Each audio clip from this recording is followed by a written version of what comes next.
잠언 29장 18절에 따라서 하십시오. 묵시가 없는 백성은 방자에 행한다. 미래를 바라보는 꿈과 비전이 없는 백성들은 결국 방황하다가 망한다라는 말씀들 다 기억하실 겁니다. 그런데 성경의 위대한 인물 중 요셉이라는 인물의 얘기로 오늘 설교를 시작할까 합니다. 야곱의 11번째 아들, 12아들인데 11번째 아들인데 그 어렸을 때 꿈을 꾸는데 11개의 볕단들이 자기에게 딱 엎드려 절을 하는 꿈을 꾸는데 그 꿈이 하도 신기하고 놀라워서 아버지에게, 형님들에게, 막 동생에게 이 얘기를 함으로써 형들이 분노를 해가지고, 그렇지 않아도 아버지가 너무 사랑하고 막내 11번째 요셉을 너무 사랑하신데 속상한데 막 이상한 꿈 얘기를 하니까 그냥 노예로 팔아버립니다. 그래서 노예로 팔려가서 정말 부모, 형제, 고향, 나라를 등지고 다른 나라, 이방 나라를 막 떠돌면서 온갖 고생을 많이 합니다. 그런데 그 꿈은 바로 하나님이 요셉의 장래에 이루어질 모습을 비전으로 보여주신 겁니다. 그가 애굽의 국무총리가 되어서 흉년으로 죽어가는 자기 가족들과 세상의 수많은 사람들을 살리게 된다는 꿈이었습니다. 물론 하나님이 주신 꿈과 비전을 이루는 과정에 많은 고생과 고난과 역경이 있었지만 다 그게 그 비전의 성취 과정의 필수적인 과정이라는 사실을 우리는 알아야 됩니다. 오늘날도 하나님은 요셉처럼 하나님 주신 사명과 비전과 꿈을 이루실 사람들을 찾고 계십니다. 하나님은 먼저 사람을 부르시고 꿈과 비전을 심어주시죠. 그렇다면 오늘날 예수 믿는 우리 그리스도인들에게 우리의 주인 되신 주님이 주신 사명과 우리가 평생 품고 살아가야 될 비전은 무엇일까요? 한마디로 온 세상 사람들에게 예수의 증인이 되라는 것입니다. 아멘. 또 모든 족속이 다 예수의 복음을 듣고 구원받게 하라는 그런 비전인 것입니다. 그래서 우리 예수 믿는 사람들은 세상에 무슨 일을 하든지 간에 일단은 그것이 최고의 사명이고 그거를 해마다 시마다 때마다 하나로 더 이루어가는 것이 내 비전과 꿈이 되어야 한다고 저는 믿습니다. 오늘 본문에는 사도 바울이 예수 만나기 전에 자신의 정말 종교적인 모습과 자신 주님의 만나게 된 그날의 확실한 체험과 그 후에 자신이 국내적으로 예수님과 주님의 복음을 전하는 사도가 된 그런 것을 간증하는 내용입니다. 오늘 우리는 본문 말씀을 중심으로 우리가 점점 침몰해가는 지구라고 하잖아요. 지금 세상에 난리 소문이 계속되는 것을 볼 때 우리 예수님 재림과 인류 종말의 징조의 예언들이 이루어가던 이때에 정말 우리 모두가 변화를 받아서 더 주님을 똑바로 바라보고 주님이 주신 사명과 비전을 붙들고 한 사람이라도 영혼을 구원해서 살려내는 그런 성도들이 되시기를 축원합니다. 우리 모두 오늘 잘 듣고 잘 배우고 잘 마음에 새겨서 정말 여러분에게 주신 하나님의 경험과 은사와 재능 모든 걸 총동원해서 예수의 증인으로서 복음을 전하는 전도자로서 정말 열매를 단 하나라도 맺어서 그 맺어보니까 너무 기쁘고 보람이고 신나서 그때 하나님 너무 기뻐해서 축복하심을 체험하면서 그 일에 더 헌신해 나가는 서울 우리 제자들이 되시기를 축원합니다. 오늘 본문의 배경을 보면 사울과 예수님과 만남의 장면인데 아까 읽었던 본문 사도행전 1장 9장 1절부터 9절은 유대 종교인 사울이라는 사람이 예수님을 만나는 극적인 장면을 묘사하고 있습니다. 이날 그는 예수 믿는 크리스찬들을 체포하러 다메섹이라는 곳으로 자기 그 일행들과 함께 이렇게 막 말 타고 가는 중에 갑자기 하늘에서 호련히 빛이 둘로 비치니까 너무 놀래가지고 말에서 엎드러집니다. 그때 하늘에서 들려오는 살아계신 예수님의 음성을 듣습니다. 이날 사울이라는 젊은 유대교 종교 지도자는 특별한 영적 체험을 합니다. 갑자기 눈이 멀고 식음을 전폐하는 고통을 경험하게 됐습니다. 그러나 사울은 이 고통을 통과하면서 바울이라는 새로운 사람으로 거듭나게 됩니다. 본문의 전반부는 바울이 예수 그리스도를 개인적으로 만나기 전의 삶을 보여줍니다. 비록 그가 하나님을 조상적부터 믿고 지금도 열심히 믿는 사람일지라도 빚이 구원받기 전의 사람이었고 거듭나지 못한 사람이었고 구원받지 못한 사람이었다는 것을 깨닫고 고백하는 장면입니다. 그저 오늘날 전 세계 대부분의 사람들처럼 나름대로 조상 대대로 내려온 전통적인 종교를 신봉하는 종교인의 한 사람에 불과했던 것입니다. 자, 우리가 전도를 하기 이전에 먼저 가장 중요한 것은 확실한 주님과 만남이 우선이라는 사실입니다. 심리학 가운데 발달 심리학이라는 분야가 있는데 인간의 성장 과정을 몇 개 단계로 나누어서 분석하는 것인데요. 사실 인생을 길게 보면 그 한 인생을 4계절로 비유를 하는데 소년기를 봄철에, 청년기를 여름에, 그 다음 장년기를 가을철에, 노년기를 겨울철에 비유해서 분석한 것과 근본적으로 다를 바가 없습니다. 그런데 인류 역사를 보면은 BC와 AD로 나누는 걸 BC, Before Christ, 그리스도 이전, 그 다음에 아도 도미니, 하나님, 예수님이 오신 이후, 하나님 사람으로 오신 이후 AD라고 이렇게 나눕니다. 그러니까 인류 역사는 예수님이 이 땅에 사람으로 오신 그때로부터 BC, AD로 나누었어요. 성경 전체를 보면 모든 인간의 삶도 단계도 2단계로 나누어집니다. 그래서 우리 인생에 예수 그리스도가 찾아오신 날을 기준으로 해서 그리스도를 만나기 이전의 삶과 그리스도를 만난 이후의 삶으로 확실하게 나누고 있습니다. 예수님을 믿고 구원받기 전과 구원받은 이후로 거듭나기 전과 거듭난 후를 우리 개인의 BC와 AD라고 이렇게 얘기하는 거예요. 그러니까 하나님이 내려다 볼 때는 아무리 세상에 70억 인구라 해도 딱 둘이에요. 예수 믿냐 안 믿냐 이렇게 딱 갈라지는 겁니다. 그러니까 예수 믿고 구원받기 전에 이전의 시기를 나 자신을 너무 믿고 의지하고 살아가는 시기라고 한다면 예수 믿고 구원받은 이후 시기는 예수님을 자신의 구원자의 주인으로 믿고 살아가기 시작한 시기라고 말할 수가 있는 것입니다. 내 인생이 예수님이 찾아오심으로 내가 주인이 아니라 예수님이 내 인생의 주인으로 맡기고 모든 걸 맡겨버리는 겁니다. 예수 그리스도를 만나기 전에 하나님과 예수님과 기독교에 대한 입장들이 너무 다양하죠. 무관심한 사람들이 대부분 많죠. 아무리 말해도 너 혼자 떠들어 나는 바쁘거든 이런 사람. 그렇지만 관심자들이 있어요. 구도자들.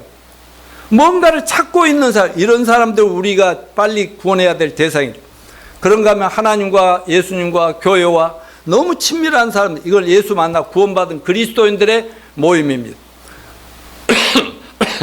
그런가 하면 적대적인 사람들이 오늘날 너무 많죠. 대표적인 사람이 그 유명한 예수님의 제자 사울이었던 것입니다. 그가 처음부터 예수 잘 믿는 그런 위대한 사도가 아니었거든요. 그가 예수를 만난 뒤로 신약 성경 절반 이상을 쓰고 역사적으로 가장 위대한 사도 중에 한 사람입니다만은 우리는 그가 처음부터 그런 사람이 아니었다는 것을 성경을 통해 너무나 잘 압니다. 그가 예수를 만나 구원받기 전에는 그야말로 예수와 예수 믿는 사람을 예수쟁이들이 하면서 기독교에 대해서 적대적이고 핍박했던 그런 사람이었던 것을 자주자주 고백한 걸 볼 수 있습니다. 오늘 본문 주인공 사울처럼 태어나면서부터 하나님을 믿고 사는 사람들 중에 아직도 구원받지 못한 비시의 사람들이 많습니다. 모태 기독교인들, 모태 천주교인들, 모태 신앙인들이라는데 목사님의 자녀들이라는 분들 중에서도 BC와 AD가 갈라지지 않는 사람들이 많습니다. 자기 삶이 잘못되어 가고 있음을 깨닫고 있는 사람을 그리스도 앞으로 인도하는 건 아주 쉽습니다. 그러나 자기 삶이 굉장히 잘못 가고 있는데도 자기가 올바른 길을 가고 있다고 착각하고 있는 사람들에게는 전도가 참 어렵습니다. 사울처럼 종교를 가지고 있으면서도 구원받지 못하는 데 2가지 중대한 문제점이 있습니다. 첫째, 자신의 영적 상태에 대해서 무지한 거죠. 자신이 영적으로 어떤 상태인지, 하나님하고 어떤 관계인지 잘 모르는 사람입니다. 2번째는 진리에 대해서 무지합니다. 한마디로 예수님이 진리인데 예수님에 대해서 무지하다는 사람. 아무리 사회적으로 지식이 높은 학자나 교수 수준이고 지성이라 해도 예수님에 모르면 진리에 대해서 무지한 인간이다 라고 성경은 진단합니다. 예수님께서 말씀했죠. 따라서 내가 곧 길이요 진리요 생명이니 나로 말미암지 않고 아버지께 올 자가 없느니라. 그러면 우리가 진실로 주님이 우리의 부탁인 사명과 비전의 성취에 제대로 헌신하고 열매 맺기 위해서 먼저 사도 바울처럼 하나님 앞에서 자신의 정말 비참한 모습을 발견하고 예수님을 만나서 그분을 나의 구주와 주님으로 영접하는 구원의 확신, 죄사함의 확신, 거듭남의 확실한 체험이 우선이라는 사실을 우리는 알고 있습니다. 그것이 먼저 확실히 체험되지 않고는 절대로 전도나 선교나 헌신, 봉사가 안 된다는 사실을 우리는 압니다. 아무리 열심히 나름대로 신앙생활을 하고 착하게 살고 봉사의 삶을 살아도 이거는 꽝이 되는 인생이라는 겁니다.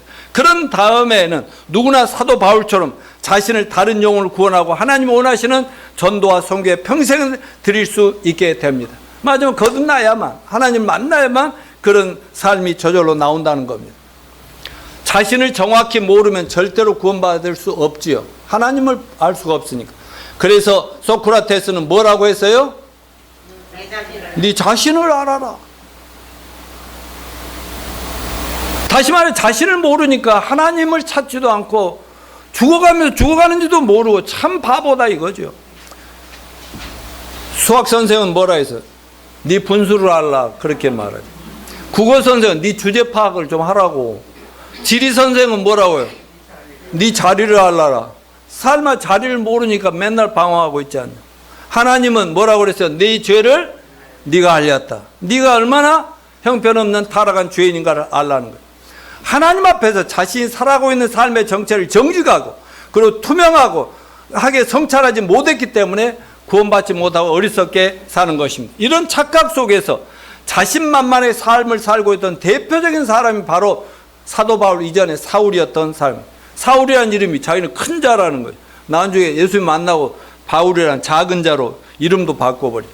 그는 자기는 장래가 촉망되며 자신은 아무런 잘못도 없고 부족함도 없고 집안도 좋고 모든 면에 성공적이고 행복한 사람이라고 확신을 갖고 있었어요.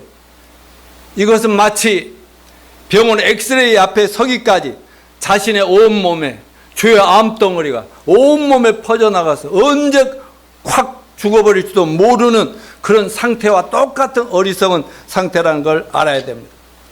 구원받은 이후 사도 바울의 고백은 디모데 전서 1장 13절에 다 같이요. 내가 전에는 회방자요 핍박자요 폭행자였으나 도리어 긍휼을 입은 것은 내가 믿지 않을 때 알지 못하고 행하였음이니라. 우리도 이럴 때가 있었죠. 이 말씀은 시작 성경에 여러 번 기록된 사도 바울이 구원받고 자기 동족들뿐만 아니라 온 세계 만방에 다니면서 이방인들에게 전도하거나 설교하게 될 때 수시로 나오는 사도 바울의 구원 간증 중에 하나입니다. 나 전에는 하나님 잘 믿는다 생각했는데 나는 완전 바보 멍텅구리 모질이 이런 인간이었다니까요 하면서 이렇게 설교를 시작한다면, 그가 예수님을 만나 구원받은 이후로는 그는 자기 자신의 자랑보다는 자기가 얼마나 예전에 못된 인간이었는가를 늘 고백하는 것이 일상이었습니다. 그래서 구원 간증 첫 번째는 구원받기 전에 사도 바울 모습입니다. 바울의 빛이죠. 디모데전서 1장 13절에 뭐라고 그랬어요? 내가 전에는 폭행자요 핍박자였다. 사도행전 9장 1, 2절은 뭐예요? 사울이 주의 제자들을 대하여 여전히 위협과 살기와 등등의 대제사장에 가서 담에서 여러 회당에 갈 공문을 전하니 이는 만일 그 돌을 쫓는 사람을 만나면 물은 남녀하고 결박하여 예루살렘으로 잡아오려 함이니라. 말하자면 권력의 체포영장을 받아가지고 가서 이렇게 그리스도인들을 잡아들이고 핍박하고 받게 했다. 사도행전 8장 1절을 보면 사울이 그의 죽임당함을 마땅히 여기더라. 말하자면 정말 그 예수님의 참 귀한 종을 스테반이라는 집사가 큰 복음 전하다가 순교당하는 그런 것을 당연하지 뭐 이렇게 생각했단 말이에요. 사도행전 8장 2절을 보면은 말이죠. 경건한 사람들이 스테반을 장사하고 위하여 크게 울더라. 사울이 교회를 진멸할세. 교회를 짓밟았어. 각 집에 들어가 남녀를 끌어다가 옥에 넘기니라. 결국 구원 간증의 시작은 뭐예요? 자기가 예수님을 알지 못하고 믿지 못하고 살 때 자신의 영적 무지에 대한 고백으로 구원 간증이 시작되고 있어요. 자신이 얼마나 죄가 많은 인간을 고백하는데 간증은 시작되었습니다. 전에는 어땠어요? 예수님 만나기 전에 내가 얼마나 잘 믿는, 하나님 잘 믿는 사람이, 얼마나 신앙이 좋은데, 내가 얼마나 대단한 사람인데, 남이 부러워할 만한 그런 자랑거리만 하던 사람인데, 그 완전히 예수님 만나고 달라지죠. 사람들은 이러한 솔직한 자기가 예수 믿기 전에 얼마나 죄 많고 어리석고 형편없던 인간이었던 걸 고백할 때 귀가 솔깃해집니다. 왜요? 듣는 사람들이 자기하고 비슷하거든. 그게 공감을 하는 거예요. 그러니까 간증이라는 건 상대방 공감을 주고 마음을 주고 그런데 어떻게 됐는데요? 이렇게 관심을 갖도록 형성해서 복음을 받아들일 준비를 하는 그런 상황이 간증이라는 걸 기억하십시오. 사도행전은 바울이 그리스도를 믿는 삶으로 전하는 사건이 세 차례 나온 사도행전 9장 또 22장 26장에 보면 사건의 전모를 더 명확하게 기록하고 있습니다. 사도행전 26장 9절을 읽어볼까요? 시작. 나도 나사렛 예수의 이름을 대적하여 범사를 행해야 될 줄 스스로 생각하고, 자기 그 회심하는 과정, 회개하는 과정을 고백하면서 뭐라는, 예수를 대적하는 것이 하나님 잘 섬기는 길이라고 알았다고 올바르게 생각했다는 거죠. 그것이 정말 신앙 좋은 걸로 알았다는 거죠.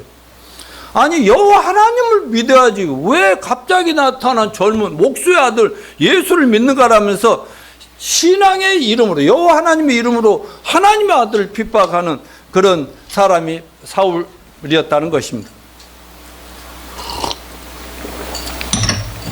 자, 사도행전 26장 11절 12절 같이 읽어볼까요? 시작. 또 여러 번 형벌하여 강제로 못 오가는 말을 하게 하고 저희를 대하여 심히 격분하여 외국 성까지도 가서 핍박하여 그 일로 대제사장과 권세와 이임을 받고 다메섹으로 갔나이다.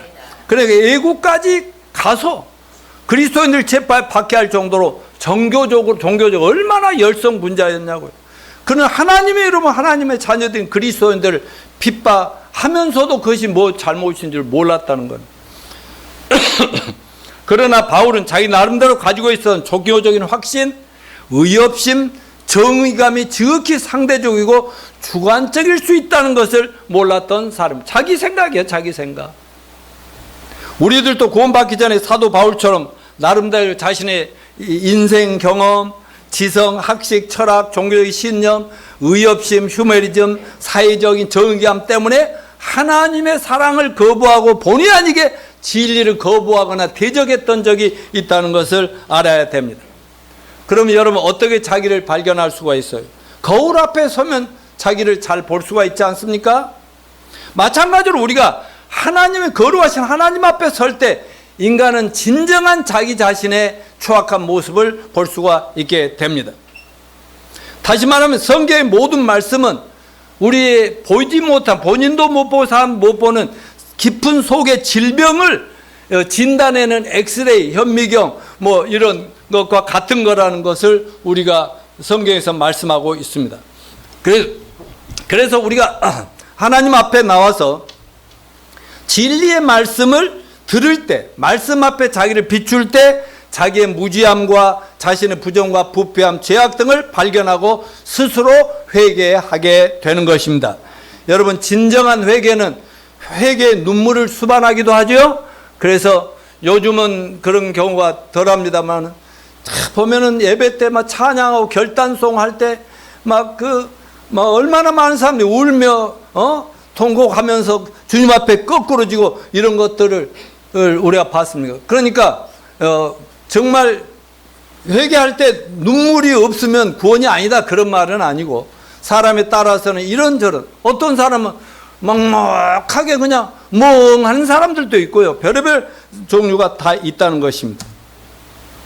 자, 구원 간증 첫 번째가 이제 자신의 죄악을 본 거라면, 사도 바울 구원 간증 2는 사울의 예수님 만남과 구원의 체험입니다.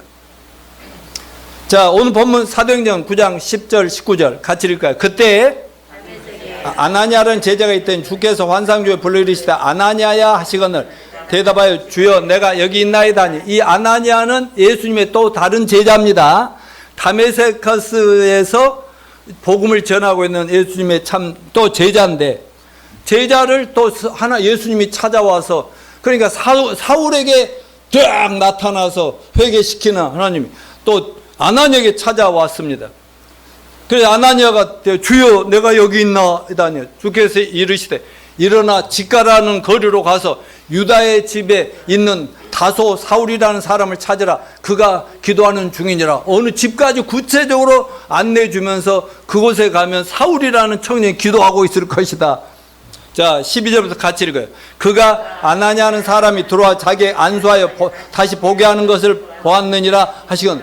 그러니까 뭐냐, 예수님이 그 아나니아가 가서 안수하면 눈이 아까 하늘에 예수님 빛을 보고 그냥 소경이 됐는데 눈이 띄어진 것까지 다 보여주면서 아나니아 역할을 합니다. 자, 아나니아가 대답해야 돼. 시작. 주여 이 사람에 대한 내가 여러 사람들이 듣사온즉 그가 예루살렘에서 주의 성도들이 적지 않은 해를 끼쳤다 하더니 여기서 주 이름을 부르는 모든 사람을 결박한 권세를 대제사장들에게서 받았나이다 하거늘.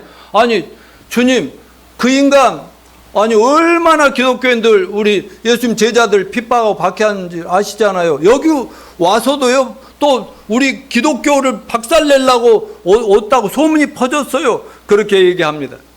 그 15절부터 시작. 주께서 이르시되 가라 이 사람 내 이름을 이방인과 임금들과 이스라엘 자손들에게 전하게 택한 나의 그리스다. 아멘. 그가 내 이름을 위하여 얼마나 고난을 받아야 할 것 내가 그에게 보이려 하시니 아나니아가 떠나 그 집에 들어가서 그에게 안수하여 이르되 형제 사울아 주 곧 내가 오는 길에서 나타나니 예수께서 나를 보내어 너로 다시 보게 하시고 성령으로 충만하게 하신다 하니 즉시 사울의 눈에서 비늘 같은 것이 벗어 다시 보게 된지라 일어나 침례를 받고 음식을 먹으며 강건하여지더라. 아멘. 다 설명 안 해도 이해되시죠? 그 아나니아가 가서 눈을 띄워주고 그래서 막 성령 충만하고 침례까지 받고 완전히 변해. 이제 거기서 180도로 AD가 시작이 되는 겁니다. 구원받은 후에 사도 바울이 자기 간증한가 디모데전서 여러 군데 있는데 이 구절을 좀 봅시다. 시작. 나를 능하게 하신 그리스도 예수 우리 주께 내가 감사함은 나를 충성되이 여겨 내게 직분을 맡긴 사도 직분을 맡겼다 하나님. 내가 전에는 비방자 박해자 폭행자였어 도리어 긍휼을 얻은 맞아 은혜를 받은 것 내가 믿지 아니할 때 알지 못하고 행하였습니다. 우리 주의 은혜가 그리스도 예수 안에 있는 믿음과 사랑과 함께 넘치도록 풍성하였도다. 미쁘다 모든 사람들이 받을 만한 이 말이요 그리스도 예수께서 죄인을 구원하시려고 세상에 임하셨다 하였도다. 죄인 중에 내가 개수니라. 그러나 내가 긍휼을 입은 까닭 예수 그리스도께서 내게 먼저 일체 오래 참심을 보이사 후에 주를 믿어 영생 얻는 자들의 본이 되게 하려 하신 영원하신 왕 곧 썩지 아니하고 보이지 아니하고 홀로 하나이신 하나님께 존귀와 영광이 영원 무궁하도록 있을지어다. 아멘.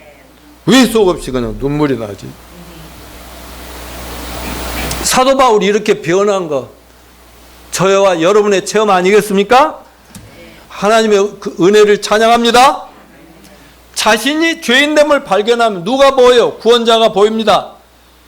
디모데전서 아까 읽은 1장 12절 10절 발견된 두 가지 진리가 있어요. 첫째, 먼저 하나님 앞에 서게 되면 자신이 얼마나 큰 죄인인가. 사도 바울은 자기처럼 깨끗한 사람이 있으면 나와보라 했는데 난 죄인 중에 내가 제일 흉악한 놈이었다라고 이렇게 얘기하고, 두 번째, 동시에 예수 그리스도께서 자신의 구세주이심을 발견하고 감사한다. 자기가 그렇게 핍박하던 그 예수가, 얼마 전에 십자가에 죽었던 그 예수가 자기를 구원하러 하나님이었다고, 모든 사람들이 들어야 될 그걸 몰랐다고, 이러니 눈물이 안 나와. 미쁘다 모든 사람이 받을 만한 이 말이여 그리스도 예수께 죄인을 구원하시려고 세상에 임하여 하셨도다. 내가 죄인 중에 더욱 개수. 여러분, 사람마다 예수 만난 상황과 체험은 다양합니다. 그러나 누구나 구원의 확신을 얻은 사람이라면 언제 어디서 누구를 만나든 먼저 자신이 예수님 만나 구원받은 것을 간증하죠. 그리고 자신이 먼저 받은 구원의 복음을 전하여 영혼들을 구원하는 일에 자발적으로 헌신하게 되는 것입니다. 누구보다 먼저 사도 바울은 자신이 구원받은 이후로 시도 때도 없이 전도할 기회만 오면 먼저 자기가 어떻게 구원받았는가, 내가 예수 만나기 전에 어떤 놈이었는가, 나쁜 놈이, 이걸 먼저 얘기하고 간증하고 그 다음에 복음을 전해서 한 영혼 한 영혼씩을 구원했다는 것입니다. 그가 전한 구원 간증은 신약 성경 여러 군데에서 발견되는데 자기가 세상을 떠난 지금도 사도 바울은 간증하고 있어요, 안 하고 있어요? 그걸 통해서 얼마나 많은 사람들이 자기를 발견하고 마음을 열고 복음을 듣게 되는지 말로 다 할 수가 없습니다. 거의 대부분의 진실로 어느 날 회개하고 예수를 만나 구원받고 변화된 사람들은 구원 간증하는 내용이 거의 같더라 이거지.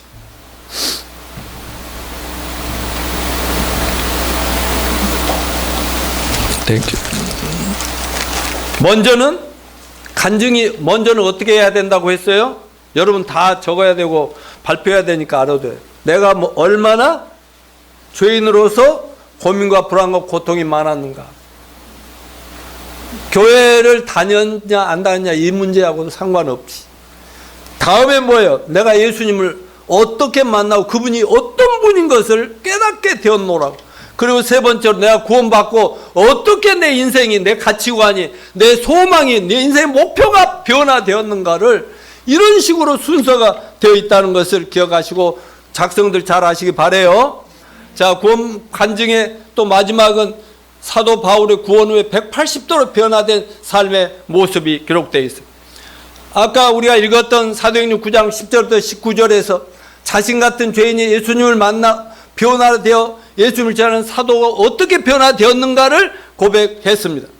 기독교와 기독교인을 박해하고 핍박하던 자기가 어떻게 예수님과 예수님의 십자가와 부활의 복음을 전하는 제자가 되었는가를 마지막에 이렇게 쫙 기술을 합니다.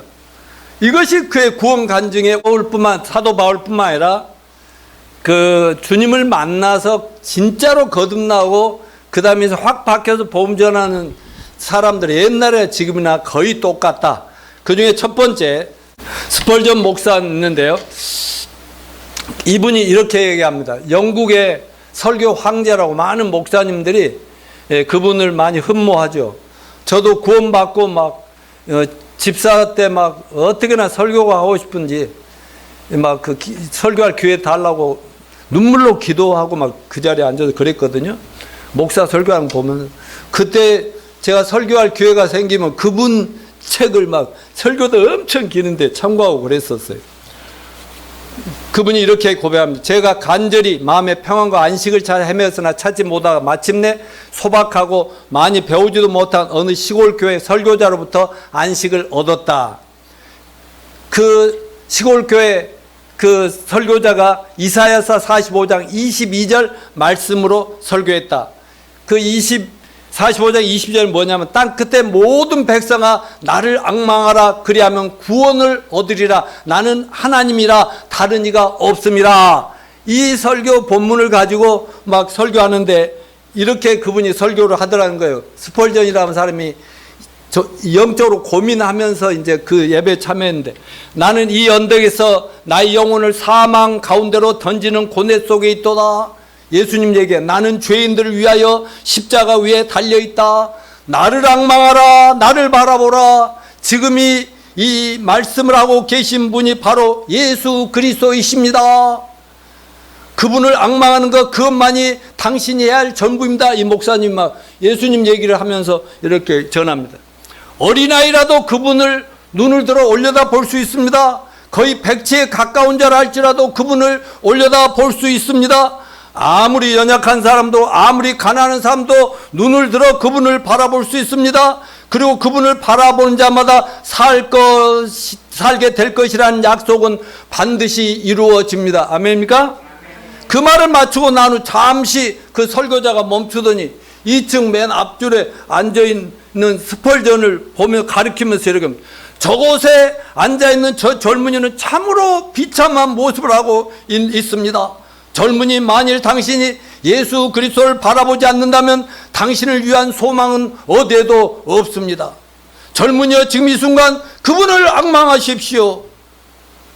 그래서 스펄전이 그분을 앙망했습니다.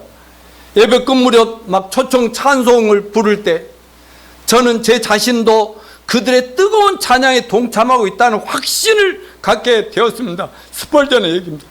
그 놀랍고 감격스러운 일이 깊이 쌓인 눈 위에 하염없이 더 많은 눈이 내리고 있던 그날 밤에 일어난 일이었습니다.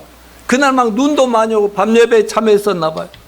집으로 돌아왔을 때 그 나의 모든 죄가 눈처럼 깨끗이 씻어졌음을 확신하게 되었습니다. 이 모든 건 한순간 예수 그리스도를 믿음으로 바라봄으로써 얻게 되는 축복들입니다.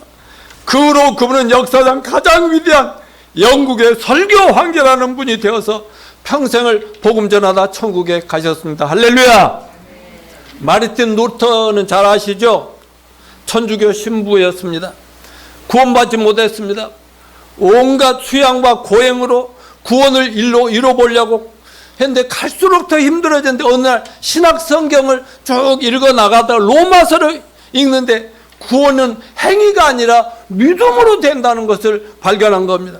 이신득이의 진리를 깨닫고 그 진리를 믿음으로 구원받았는데 그가 로마서를 기록하면서 앞부분에 그렇게 얘기했잖아요. 로마서 1장 17절 다 같이 의인은 믿음으로 말미암아 살리라. 의인은 믿음으로 구원받고 믿음으로 살아간다. 말도 무슨 행함이 뭐 하나님 앞에 내가 얼마나 잘하냐가 아니라 성경의 약속을 믿느냐 안 믿느냐 이 말이다 이거죠. 그리고 그는 종교인에서 곧바로 그리스도인도 변화를 받아 새로운 삶을 출발하게 됩니다. 자기가 하던 종교적인 행위들, 교리들 다 내려놓고 그냥 믿습니다 아멘 하고 그러고 나서 보니까 자기가 잘못 배우고 잘못 가르쳐왔던 성경의 진리와 그 교리들을 캐톨릭에서 배운 교리들을 자기가 성경의 진리와 복음을 놓고 딱 비교해 보니까 너무 엉터리가 많아요. 그래서 95가지 반박문을 해가지고 우리 캐톨릭이 개혁이 돼야 됩니다.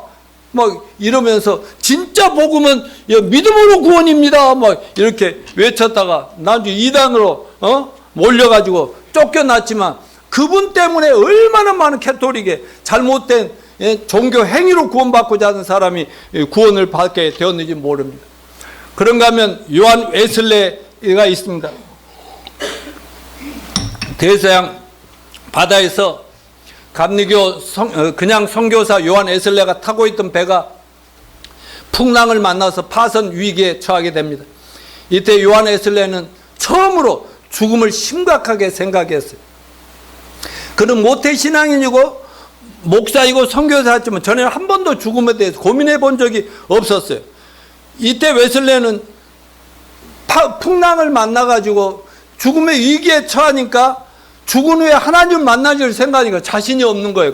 갑자기 자신의 모습을 보면서 두렵고 떨렸습니다. 그는 자기가 목사요 선교사님 죽음 앞에서 자기의 구원의 확신이 없다는 사실을 발견하고 파선을 당해서 하나님이 살려주셔서 계획이 있어서 고통만 겪었지만 나중에 돌아왔습니다만 자신의 실상을 발견한 이후부터는 얼마나 설교하면서도 목회하면서도 선교하면서 얼마나 고통이 많고 끙끙거리며 그래서 뭐 어느 조그만 교회든 뭐 어딘 가서 진리가 없나고 찾아 헤매다가 어느 날 결국 예수 그리스도가 자기의 과거 현재 모든 죄를 다 뒤집어 쓰고 죽으심으로 내가 할 일은 아무것도 없고 믿기만 하면 된다는 놀라운 사실을 발견하고 새로운 인생에 출발을 하게 되고 그분으로 인해서 그것도 이제 성공의 신부였는데 그분도 나와서 이제 감리교라는 그런 교단을 만드는 시조가 되었던 것입니다. 짠! 다음을 넘기면 누굴까요? 난 너무 잘 알죠. 얼마나 교회를 어려서부터 다녀도 고민이 많았는지 괴로웠는지. 청년 때는 서울로 올라와서요. 유명한 교회, 큰 교회 내가 평소에 흠모하던 그분들 찾아가서요. 예배도 드리고 상담 요청했는데 대답이 없어요. 내가 자주 얘기했지만 2단, 3단 연구를 책으로 놓고 직접 만나서 공부도 하고 해봐도 답이 없어요. 그러나 내 아내를 잘 만나고 결혼해서 두 아이를 낳자마자 1970년 4월 11일 아내 대학 동문이 유학 갔다가 예수님 만나 구원받은 윤석근 목사님이란 분이 그 동네 개척교회 협동 목사로 개척을 시작하였다가 우리 학교에 들렸다가 내 아내를 보고 도전하고 구원받아야 된다고 얘기하고 그래서 내가 모셔다가 그분의 앞에서 나 좀 상담 좀 해주라. 왜 나는 안 되냐. 나는 꿈도 얼마나 내가 선행을 많이 하고 좋은 일을 많이 해야 구원을 받을지. 그래서 좋은 일만 많이 하려고 하는데 좋은 일이 되나? 나이에 들어가면서 죄만 더 많아지고 문제가 많아지지. 예, 그랬다고 고백하면서 그랬더니 아 그래요 하면서 둘이 상담을 성경을 펼쳐 나를 엑스레이처럼 하는데 내가 생각했던 것보다 훨씬 더 악하고 흉악하고 사도 바울이 죄인 중에 괴수라고 했는데 나는 그 사람 비하면 더 괴수 중에 내가 더 어른이단 말이야. 그런 나였는데 그래서 내가 오죽했으면 답답해요. 그런데 내가 어떻게 하라고요? 왜 대답을 안 주시냐고요? 좀 구원의 길을 열어달라고 했더니 있죠 하면서 성경을 쫙 펴서 예수님이 노양모 때문에 십자가에 죽으시고 장사할 만에 부활한 그것을 쫙 하면서 예수님 쫙 피 흘리고 죽으실 때 노양모의 과거 현재 미래 모든 죄를 다 뒤집어 깨끗이 청산하고 없애버렸다는 구절들을 막 보여주면서 이건 믿으면 오늘 당장 죄가 없고 구원받고 새 생명을 새 생활을 시작할 수 있습니다. 아멘입니까? 그래서 나 그날 그 자리에서 무릎 꿇고 영접하고 일어났더니 완전 세상이고 나 혼자 깨끗하고 온 세상이 어떻게나 깨끗하고 아름다운 진짜 이런 체험을 했다니까요.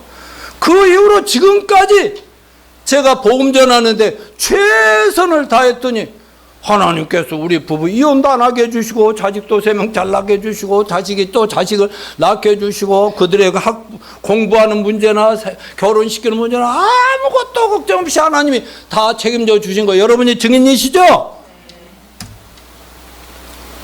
사도 바울이 주님을 만나 인생이 비시와야 되고 갈라지는 역사적인 순간에 얼마나 고통스러웠겠어요. 많은 사람들이 예수님을 만나 구원받을 때 상황들을 보면 한결같이 나름대로 인생의 밑바닥을 체험하거나 영적 도덕적인 양심에 갇혀 죄책감이 크거나 경제적으로 파탄이 왔거나 신체적으로 교통사고 심각한 질병으로 고달프거나 가정적 이혼위기 자녀들의 가출 가정경제 파탄이 나거나 인간관계 부부갈등 고부관계 등으로 최악의 상황인 경우가 많더라 이거예요. 구원받고 보면 이런 모든 상황들이 다 감사의 조건이 됩니다. 이 모든 고통 우리를 사랑하시는 하나님의 선물이기 때문입니다. 예수님 만나면 먼저 죄로부터 자유함을 얻고 인간으로서는 감히 상상할 수도 없는 하나님의 용서와 소망과 행복과 치유와 회복을 다 얻게 돼요. 이 세상에 부러울 거 있어요 없어요? 예수님 한 분이면 모든 걸 다 얻은 거죠.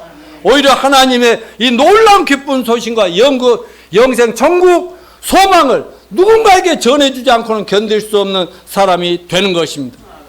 왜 하나님께서 사랑하는 자들의 고통을 허락하십니까? 두 가지 목적이 있다고 보는데 첫째, 믿음의 길로 인도하기 위해서 고난을 허락하셨어요. 여러분 다 그 간증을 들어보면 얼마나 고통스러웠어요. 그게 지금 생각하면 너무 감사하죠? 왜냐하면 그 고통이 올 때 비로소 자기를 성찰하잖아요. 자신이 어디서부터 잘못됐는가를 깨닫기 시작한단 말이죠.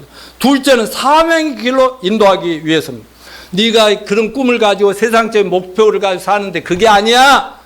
나를 제대로 만나고 보면 내가 널 세상에 태어나게 하고 누구를 만나게 하고 교회를 다니게 하는 뜻이 있는 거야. 그래서 그걸 깨달을 때 그걸 깨닫도록 하기 위해서 성령님이 갈구심이 고통이라는 사실에 감사합시다. 고통의 의미를 빨리 깨닫는 자가 복이 있겠지요? 자, 사울은 뭐라고 그랬어요? 고통을 예수님 만나고 나서 고통을 불평하기보다는 너무 죽게로 왔다는 걸 깨닫고 감사하며 주여 내가 무엇을 하면 되겠습니까? 뭘 요구하시겠습니까? 제가 이제부터 순종하겠습니다. 이랬잖아요. 사도행전 26장에서 다윗의 경험을 얘기한 다음 19절에 뭐래요? 바울의 말을 이렇게 기록합니다. 아그리빠 왕이여 그러므로 하늘에서 보이신 것을 내가 거스르지 아니하고 하나님 말씀하시고 보여주는 환상 그대로 그때는 절대로 거리지 않고 무조건 다 하나님의 음성으로 알고 순종을 했다 이겁니다. 그래서 오늘날 세계적인 위대한 사도 바울이 된 거 아니겠습니까? 자, 오늘 본문의 결정적인 교훈이 뭡니까? 전도와 선교의 방법과 지혜를 여기서 배우자는 얘기였습니다. 예수님 만나 구원받고 나자마자 어디 가나 누구를 만나 한 명을 두고도 아닌 큰 무리 대중들 앞에서도 소그룹 앞에서도 무조건 같은 패턴으로 나가고 있어요. 심지어는요, 죄인으로 체포돼 가지고 재판소에서 피고인으로 증언할 때도 똑같이 구원 간증하고 예수님을 증거했어요. 자, 구원 간증문은 어떻게 시작된다고 했죠? 주보에 있지요. 첫째, 구원받기 전에 나의 모습, 내가 얼마나 죄인이었는가, 얼마나 죄가 많고 얼마나 어리석었는가, 이거를 깨닫는 걸 꼭 작성하십시오. 그 다음에 구원받게 된 결정적인 계기나 그날의 사건. 영자자매님 준비 잘하고 있죠? 이거 다 명확하죠? 이런 것들을 구체적으로 예수님 만나 구원받은 후에 나의 변화된 모습, 내가 어떻게 이렇게 교회에 미치고 하나님께 미치고 전도에 미치게 되었는가, 이런 겁니다. 그리고 구원 간증에 이어서 바로 내가 만난 예수님은 나를 위해서 죽으시고 부활하신 나의 구주와 주님이었다는 걸 알고 영접했습니다. 당신도 이 예수님을 영접하시면 오늘 당신 죄사함 받고 구원받고 하나님 잘 새 인생을 출발할 수 있습니다. 이러면서 영접과 결신으로 인도시키는 것입니다. 자, 복음 전도의 두 단계는, 자, 첫째 뭐라고요? 구원 간증합시다. 여러분 구원 받으셨죠? 그 다음에 복음 전해야 됩니다. 그러면 구원 간증으로 사람이 구원받는 거 아니에요. 감동받고 마음 무는 일. 복음은 예수님과 예수님의 십자가에 죽으신과 부활의 복음을 전할 때 듣고 들어야 믿을 거 아니냐 이거죠. 듣지도 않고 그냥 교회만 오십시오. 다니면 됩니다. 하다 보면 됩니다. 이러면은 절대로 구원받을 수가 없단 말입니다. 자, 결론적으로 항상 복음 전도할 준비를 하고 삽시다. 여러분 구원의 확신 있죠? 거듭나셨죠? 그렇다면 구원받은 하나님 종으로서 자녀들로서 예수님과 구원의 복음은 누군가에게 항상 전할 준비가 돼야 되는데, 교회가 있는 대로 전도로 시작합시다. 구원 간증으로 시작합시다. 나 전에 이런 사람이었거든요. 그런데 어느 날 이런 일이 있었거든요. 좀 진실하고 정직하고 올바르게 아주 즐겁게 쉽게 잘 전하시길 바랍니다. 그런데 기회가 오면 미루지 맙시다. 잠언 27장 1절 시작. 너희는 자랑하지만 하루 동안에 무슨 일이 날는지 내가 알 수 없음이니라.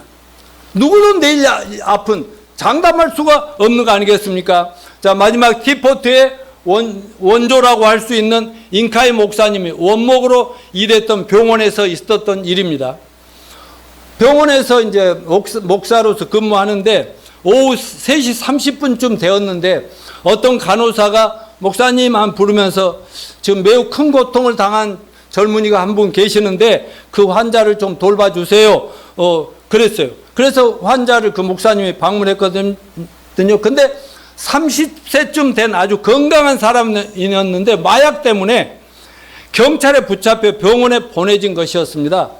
그런 매우 큰 고통 중에 평안이 없었어요.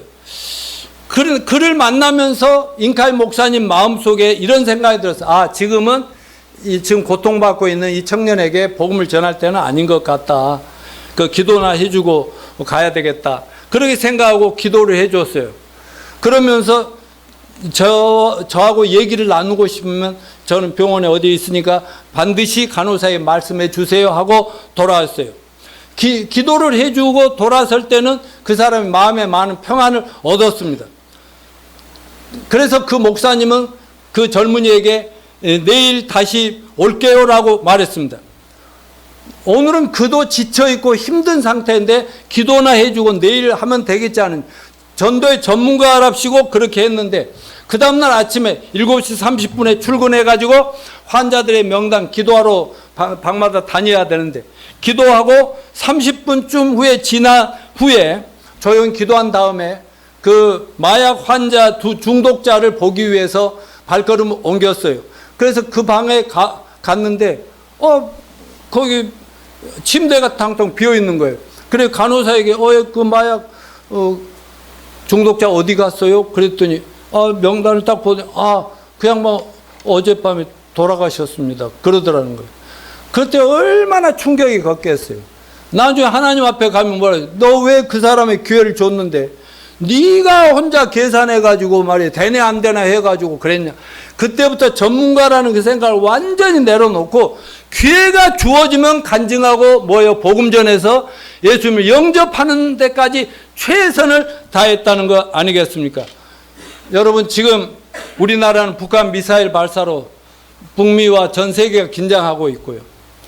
또 지금 러시아의 우크라이나 침략 전쟁으로 전 세계 대전으로 가냐 안 가냐 이런 말이 많은 때입니다. 내일 앞이 어떻게 될지 모르는데 하여튼 여러분 하는 일도 다양하게 많이 일이 있지만 찬스만 오면은 다 따라서 구원 간증하고 복음 전해서 예수님 영접시키자. 그것이 여러분의 하실 일입니다. 다음 주에는 그 복음을 내용을 정확하게 여러분 말씀대로 손에 쥐어 드릴 테니까 오늘 이걸로 말씀을 정리하겠습니다. 다 같이 일어나.